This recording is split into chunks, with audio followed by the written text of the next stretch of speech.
கர்த்தருக்கு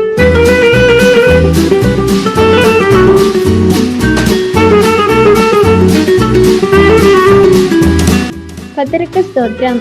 ஏப்ரல் 15. கிறிஸ்துவுக்குள் பிரியமானவர்களே, அனுதினமும் தேவனோடு. இன்றைய தலைப்பு வறண்ட வாழ்வு, வளமான பூமி. தாகமுள்ளவன் மேல் தண்ணீரையும் வறண்ட நிலத்தின் மேல் ஆறுகளையும் ஊற்றுவேன். ஏசாயா 44:3. வறட்சியை அகற்றும் ஜீவ தண்ணீர்.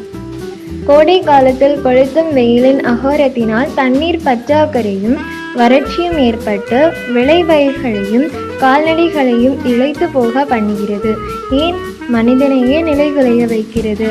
அன்பானவர்களே, உங்களுடைய வாழ்க்கையிலும் இத்தகைய வறட்சியின் சூழல்கள் நிலவுகிறதா? உங்கள் தாகத்துக்கு தண்ணீரை தந்து வறண்ட உங்கள் வாழ்வில் மதகுகளையும் தேவன் திறந்திடுவார். வறட்சியின் காலத்திலும் தேவன் தம்முடைய வசனத்தின் மூலம் நீர் பாய்ச்சுகிறார். உங்கள் வாஞ்சையும் தாகமும் எதை நோக்கி இருக்கிறதோ அது நிச்சயமாகவே தேவனிடமிருந்து பெற்றுக்கொள்வீர்கள். தேவனை நோக்கிய நம் வாஞ்சை. வாழ்க்கையில் நாம் எதையோ வாஞ்சித்து கொண்டிருக்கிறோம். ஆனால் நம் தேவனை குறித்த தாகம் நமக்கு இருக்குமே ஆனால் அவர் நிச்சயமாகவே வறண்டு போன நம் ஆத்துமாக்களை கொழுமையான விளை நிலமாக மாற்றுவார். சகையு தான் குள்ளன் என்பதை கூட கருத்தில் கொள்ளாமல் தன் தேவனை காண வேண்டும் என்று அதிக தாகம் கொண்டான். அவன் வாஞ்சையின்படி தேவனை கண்டதும் அல்லாமல் அவரை தன் வீட்டிற்கும் வரவழைத்தான். இப்படியே உங்கள் வாஞ்சையையும் நிறைவேற்ற தேவன் காத்திருக்கிறார். உங்கள் தாகத்திற்கேற்ப அவர் உங்களுக்கு பலன் அளிப்பார்.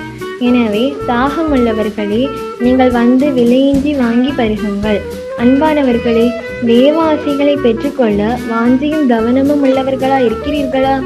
பாலும் தேனும் ஓடுகிற நகரத்திலே நம்மை தேவன் அழைத்து செல்ல உண்மையுள்ளவரா இருக்கிறார். தேவன் நாம் ஒவ்வொருவருக்காகவும் தாகமாய் இருக்கிறார். நாம் அவரிடம் நெருங்கி சேருவோம். அப்பொழுது நம்முடைய தாகத்துக்கு தண்ணீரையும் வறண்ட நம் வாழ்வுக்கு வற்றாத நீரூற்றையும் திறப்பார். பேரிடர் காலத்திலும் பேணி காப்பார். ஆமீன்.